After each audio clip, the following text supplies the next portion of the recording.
Moi, en fait, j'ai vécu le début de ma vie dans une atmosphère de résistance, parce que mon père avait été un résistant politique lors de la guerre de 40-45, et il avait été dénoncé aux résistants politiques et aussi résistants armés, et il avait été dénoncé par un monsieur, et donc il s'était retrouvé entre les mains de la Gestapo qui lui a fait subir un certain nombre de tortures. Il a finalement quand même été relâché, mais il est mort des tortures. Il a juste eu le temps de me faire, si j'ose dire les choses ainsi. Et tout à fait à la fin de la guerre, il est mort de ça. Donc moi j'ai grandi dans un milieu où l'histoire de la résistance était très présente politiquement et très présente dans ce qu'elle représentait de liaison avec les générations précédentes, parce que mes grands-parents étaient résistants, bref, on était toute une...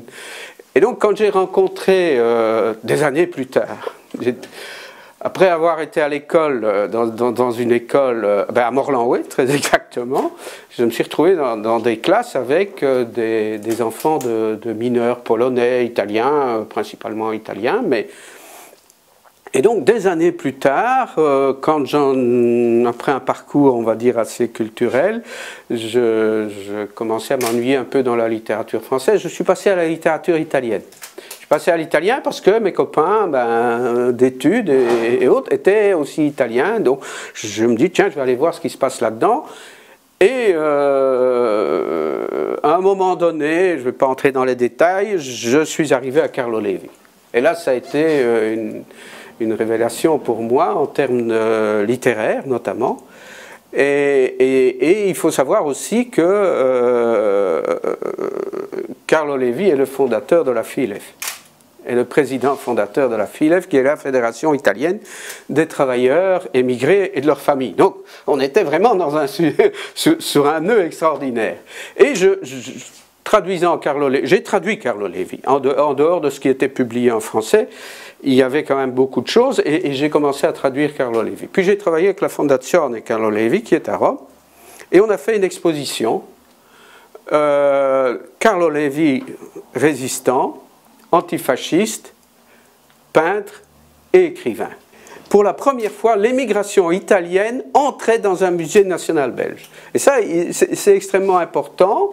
Ça m'a valu beaucoup d'ennuis avec une très grande partie des scientifiques du musée, qui considéraient que tous ces immigrés, c'était pas très intéressant. Et puis ce Lévy qui connaît ça. L'inconvénient, c'est que pour eux, c'est une des expositions qui, compte tenu de sa dimension, de sa durée, etc., et de la saison où on l'a programmée en plein hiver, il y avait de la neige, il fallait traverser un parc pour y arriver, a eu le plus grand taux de visiteurs. Extraordinaire. Il faut dire que Lévy, c'est extraordinaire. Bon, maintenant, je ne vais pas faire une conférence sur Carlo Levi. À partir de là, en fait, de conférences, les cercles italiens, et notamment les cercles sardes, il y en a beaucoup en Belgique, m'ont invité à aller parler de Carlo Levi, et notamment de Carlo Levi en Sardaigne, dans une série de régions en Belgique, j'ai fait ça. Par la suite, pour faire court quand même,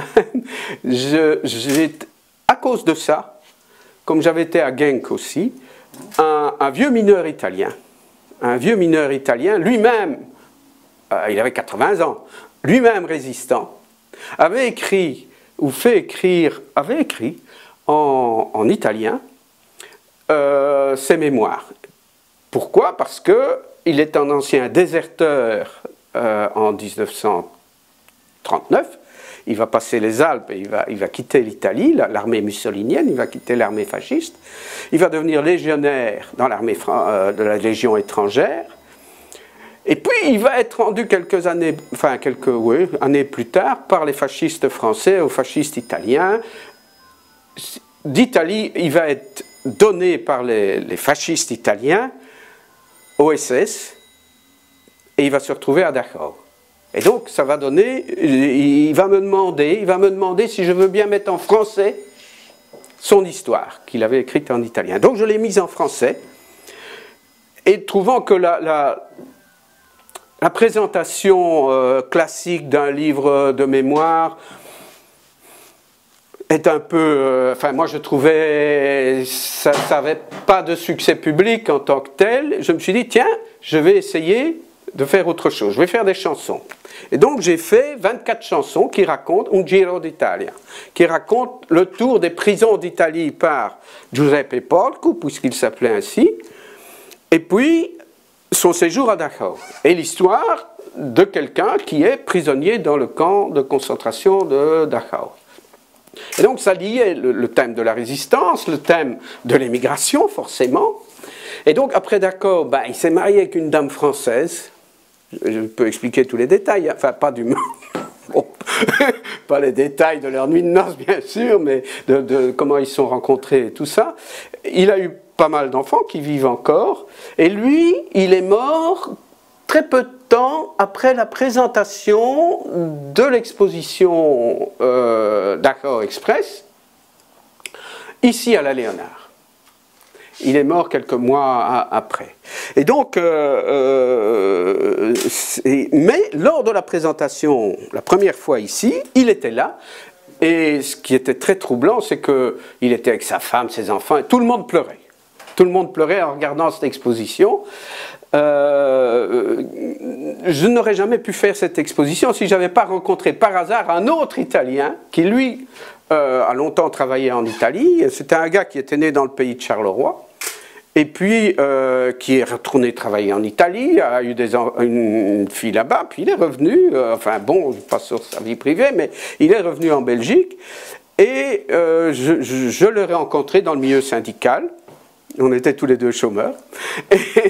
Et on s'est dit, ben, il a vu mes histoires, les histoires de Giuseppe Porcu, et il m'a dit, ben, il a commencé à dessiner. C'était un graphiste, c'était un dessinateur.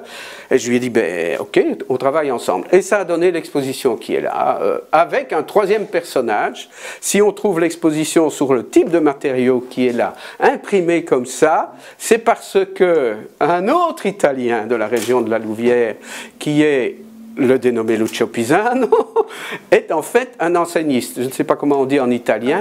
Enseigniste, c'est quelqu'un qui fait les enseignes pour les magasins, pour les publicités, etc. Et lui a dit, mais non, quand on est venu chez lui en lui demandant si on pouvait, enfin comment on pouvait faire, on avait ça sur écran, on avait ça sur papier, mais pour faire une exposition, il nous dit, ah mais il n'y a pas de problème, vous pouvez l'imprimer sur... et en fait un support d'aluminium. Donc ici vous voyez c'est un panneau d'une exposition qui comporte 24 panneaux du genre et un 25e qui est un panneau explicatif. Mais ici donc chaque panneau comporte une chanson. Et donc celle-ci c'est la troisième étape. Donc c'est considéré. Au départ je pensais faire un Giro d'Italia, un tour d'Italie. Parce que le personnage qui apparaît dans cette exposition va être prisonnier par les fascistes, bien entendu, qui vont le balader de prison en prison au fur et à mesure que les armées alliées vont avancer en Italie. Et donc il va faire un Giro des prisons italiennes en réalité. Donc c'est ça son Giro d'Italia, son tour d'Italie. Et donc ici, vous voyez le titre c'est Dachau Express. Pourquoi? Parce que le tour d'Italie en question, pour lui, va se terminer à Dachau. Donc au camp de concentration de Dachau, où avec 1800 autres militaires italiens, antifascistes, il va être donné comme esclave aux SS, qui vont aller les faire travailler dans le camp de Dachau. Beaucoup vont mourir, bien entendu, mais lui, il va en réchapper. Giuseppe Porcu va en réchapper et va raconter cette histoire formidable. Et donc, moi, je vais écrire des chansons. Donc je pars d'un texte italien qui est un texte de prose, et donc je suis parti sur cette méthode de la chanson. Bon, c'est vrai que j'avais fait antérieurement une centaine de chansons à partir d'un livre de Carlo Levi, et donc j'avais la méthode. Et donc avec cette méthode, j'ai écrit les chansons. Il se trouve qu'entre-temps, j'ai rencontré un Italien qui s'appelle Nicola De Chico, et qui lui est graphiste, dessinateur. Et donc, les deux ensemble, on va organiser cette mise en page. Vous verrez que sur le côté, enfin ceux qui voudront, que chaque fois, chaque panneau, mais sur chaque panneau, il est écrit « Ora e sempre resistenza », en italien et en français. Et là, il y a les refrains. Dachau Express, tchou, tchou, tchou, tchou. Alors, le tchou, tchou, tchou, tchou, hein, ça c'est intéressant. C'est une chanson de Félix Leclerc. Alors, Félix Leclerc, c'est un chanteur canadien de langue française qui avait écrit et chanté une chanson qui s'appelait Le Train du Nord. Et c'est un train qui allait dans le Grand Nord canadien pour les mineurs, donc tout à fait au nord du Québec et du Canada, donc dans les très grands froids. Et donc le refrain c'était Le Train du Nord, tchou tchou tchou tchou. Et bon, je suis assez amateur de chansons, et donc cette ritournelle m'était restée, et puis aussi le contenu de la chanson, et je me suis dit, tiens, quand on veut faire une chanson, il faut quelquefois s'accrocher à quelque chose, trouver, et ici j'ai trouvé évidemment de reprendre, mais au lieu du Train du Nord, j'ai fait Dachau Express. Et pourquoi Dachau Express? Alors, Dachau, c'est clair, c'est le camp de concentration. Express, ben, c'est évidemment par antiphrase. Ce train va s'arrêter tout le temps, il va très lentement. Bon. Mais en plus, ce sont des wagons à bestiaux, c'est un tortillard effroyable. Par contre, sur à peu près la même région, mais avant la guerre, il y avait un train de luxe extraordinaire qu'on voit dans des tas de films et qui s'appelle l'Orient Express. Et donc, partant de l'Orient Express, j'ai dit, ben voilà, le nouvel Orient Express, vu par les nazis, ça donne Dachau Express. Et mon père aussi Et non, mon père, il venait d'ici, il venait de Seraing, en fait, hein. Il venait de cette région-ci. C'est une résistance faite à Seraing? Non, c'était à Bruxelles. Okay. Parce qu'avec la crise de 29, oui. Oui, mais vous voyez, les inondations de la Meuse, oui, à l'époque, avaient ruiné ses parents. Et ses parents, ses oncles, ils avaient une petite entreprise de fabrication de bateaux. Et tout a été emporté par la Meuse, et en même temps, l'effondrement économique de l'époque, et ils ont ouvert un commerce à Bruxelles pour subsister, les parents. Donc c'est comme ça qu'il a grandi à Bruxelles, il était ingénieur. Ingénieur en électricité, bon, voilà. Il était plutôt un antifasciste libéral ou un antifasciste... Oui, idéologie. C'était pas... Bon, d'abord, il est mort il y a 20 ans. Hein, il faut quand même se rendre compte qu'il n'a pas eu le temps de beaucoup avoir un parcours politique. En fait, mon grand-père était franchement libéral, mais à la belge. C'est encore autre chose, et à la belge d'avant-guerre.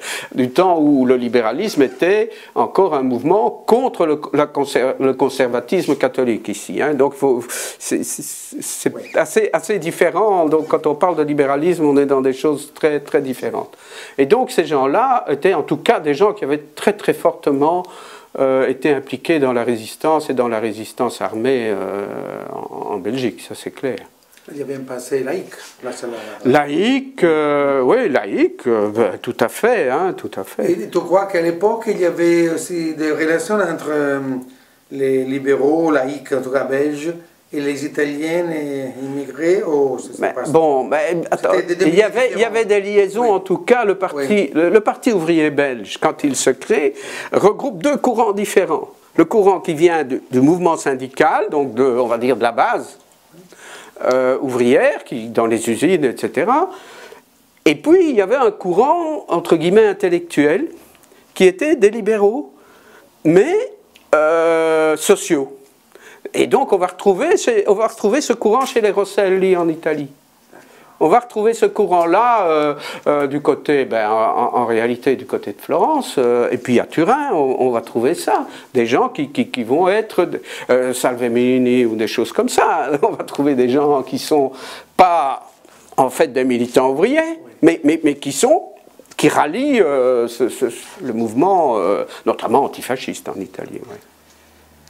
Alors, en effet, il y a, à partir des milliers, c'est assez différent, et parce que, en tout cas, c'est quelqu'un qui était aussi plus intellectuel, peut-être dans votre père, non? Avec, non, il n'a pas eu le temps non plus. C'était un ingénieur, Il construisait le tram de Bruxelles. Bon. Vous voyez, des choses comme ça. Donc c'était. Et puis pour développer, il aurait peut-être été un intellectuel, mais il était mort à ce moment-là. Très jeune. Très jeune, oui. Parce qu'en fait, vous êtes né pendant la guerre? Juste la guerre. Non, juste à la. Moi, quelques mois après, je suis né à la fin de la guerre. Et après, il est mort. Oui, il n'a pas eu le temps d'aller beaucoup plus loin. Je crois que j'avais 2 mois ou 3 mois quand il est mort. Voilà. Et bon, et après la guerre, jusqu'à maintenant, en effet, il y a alors un travail de mémoire qui est monté. Ah oui, un formidable travail de mémoire. Enfin, si vous voyez le triangle rouge qui est ici, c'est évidemment celui que j'ai porté depuis l'exposition de Joseph, mais c'est celui de mon père aussi. C'est le triangle des politiques dans les camps de concentration. Effectivement, vous avez à Liège, pour l'instant, là, maintenant, si vous circulez dans la ville de Liège, vous verrez, on m'a dit, de tas de panneaux autour de la question du travail de mémoire, bien sûr, et du triangle rouge. Mais c'est une région un peu très prenante là-dessus, je crois qui est très attachée à l'idée de résistance, en tout cas. Bon, avec le temps, la résistance telle qu'elle s'est produite en 40-45 ou avant, hein, bon, la guerre d'Espagne et des choses comme ça, tout ça est lié. Et tout ça est encore maintenant présent, pas seulement chez les émigrés italiens, ou les immigrés italiens qui sont maintenant devenus belges en fait, mais aussi chez les Belges eux-mêmes, enfin chez certains, et particulièrement chez les Wallons.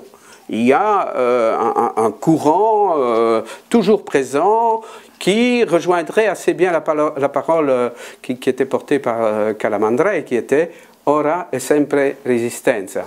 Eh bien ça existe toujours, y compris en Belgique.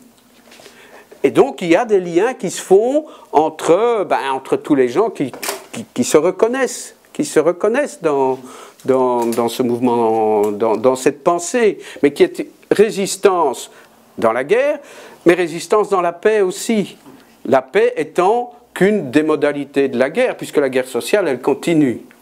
On est en train de subir depuis maintenant, je ne sais pas, à mon avis depuis toujours, une pression colossale, 1, pour réduire les salaires, 2, et vous voyez, on part là-dessus, mais réapparaît alors automatiquement les mêmes réflexes de résistance. La mémoire de résistance est une ressource peut-être d'ordre moral ou plutôt d'ordre politique? Moi je la crois morale, je la crois fondamentalement morale. Politique, alors ça se dit... Enfin ça dépend ce qu'on met derrière le mot politique aussi. Hein. Si on dit politique de parti, non. Ça n'a pas de sens. On peut effectivement être de ce courant de résistance morale et être aussi dans un parti politique. C'est certain, il y en a. Mais pas nécessairement, par ailleurs. Et maintenant, tu habites à la Louvière. La Louvière, oui. Que c'est un bassin minéraire. Oui, c'est une région ouvrière, hein, avec des charbonnages, avec des industries qui la plupart ont disparu maintenant, mais qui étaient très présentes. Et qui, avec des taux de chômage assez, de l'ordre de 20 à 25%. C'est un chômage important. Un chômage très important. Et là, il y a un travail de mémoire pareil au travail qu'on fait dans la région de Liège. Il y a des différences peut-être? Oui, il y a quand même des différences. Enfin, ça dépend de... Liège, c'est d'abord une région où il y a plus d'habitants. Il faut bien voir ça, où l'industrie était beaucoup plus prégnante le long de la vallée de la Meuse. La Louvière, elle a été... la région de la Louvière est une région extrêmement virulente quand il y a des luttes sociales. Ça c'est clair. Maintenant, l'organisation sociale ou syndicale ou politico liée à ça, à la Louvière... Oui, elle est là. C'est ce qu'on appelle un bastion politique du Parti socialiste, comme Serein, etc. Ce sont donc des zones qu'on appelle les zones rouges en Belgique, quoi. Donc c'est clair que. Mais l'organisation, le tissage, le maillage organisationnel est différent à la Louvière de celui de Charleroi ou de Mons ou de Liège.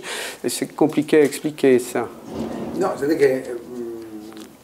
La question c'est qu'il y a une histoire sociale de la Belgique, non? Oui. Qui se retrouve dans la tradition des maisons du peuple. Et Marimont, je crois que c'était la première. La première, c'est Jolimont. Oui, mais enfin, c'est là, c'est à 100 mètres. Hein. Oui, c'est la maison du peuple de Jolimont. Elle est toujours là.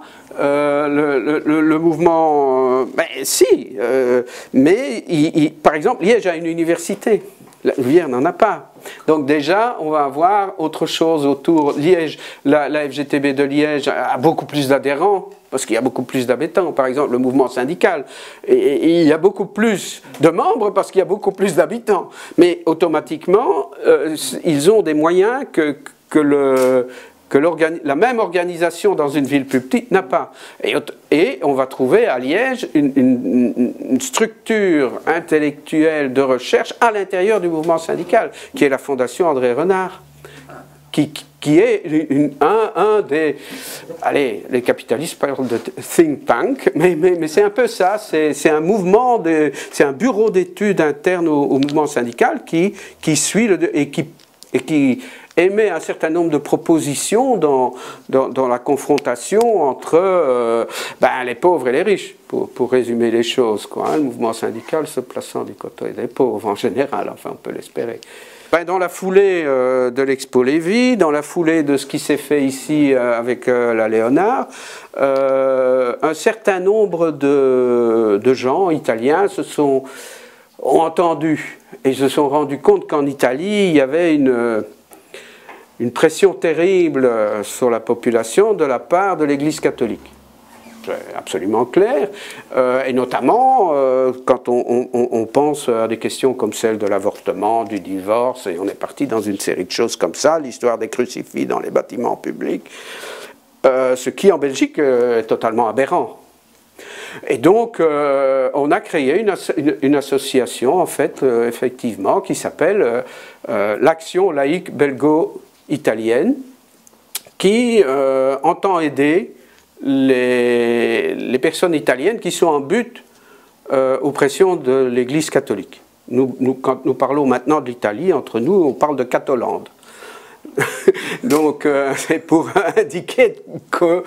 Et donc, par exemple, on a un petit blog comme ça, eh bien on l'a intitulé l'Asino Risuscitato, c'est-à-dire le fameux asino du temps où l'Italie était un pays laïque, parce que c'est depuis Mussolini que l'Italie est devenue obligatoirement sous la coupe de l'Église, c'est les fameux accords du Latran, qui ont imposé à la population italienne le crucifix, l'église, le curé, tout le bazar. Et donc, on est toujours sous régime mussolinien, encore maintenant en Italie. Et donc, un certain nombre de nos interventions, on organise des conférences en Italie pour expliquer, par exemple, comment en Belgique la laïcité se développe. Quel droit les gens ont à ne pas devoir subir le mariage à l'église ou l'enterrement à l'église ou des choses comme ça. Et donc le droit d'être différent, simplement. Ça touche une des dernières actions qu'on ait faites, elle était assez amusante. Nous avons marié des personnes de même sexe. Il y avait 8 couples qui se mariaient à Milan, mais c'était un bourgmestre à Bruxelles, donc un maire, comme vous voulez, de Bruxelles, enfin de Watermal-Boisfort en l'occurrence, qui procédait au mariage. Et on fonctionnait par Internet. Et donc, bien sûr, ça n'avait pas de valeur légale, mais en tout cas, la valeur symbolique était très forte. Et donc, on défend ce genre de liberté aussi. Donc voilà ce mouvement dont on parle, quoi. Hein. On pourrait ajouter d'autres choses, mais... nous avons reçu, par exemple, le juge Tosti, qui a subi une pression absolument démente en Italie, parce que, en tant que juge, il considérait qu'il ne pouvait quand même pas juger des personnes soit de confessions différentes du catholicisme, soit des laïcs, sous l'égide d'un crucifix. Donc il l'a retiré de son tribunal, ça a mené des procès jusqu'au niveau européen, et finalement il a quand même gagné. Mais ça a pris des années, on lui a supprimé son traitement, on l'a mis dans des situations absolument épouvantables. Oui. Moi je dis toujours, il faut faire très attention à l'Italie, parce que la dernière fois qu'il y a eu un fou au pouvoir en Italie, ça a quand même fait 40 millions de morts au total. Donc, tout est interconnecté en réalité. Hein. Et donc, bon, l'Italie, oui, mais je ne peux pas quand même travailler sur 50 langues différentes.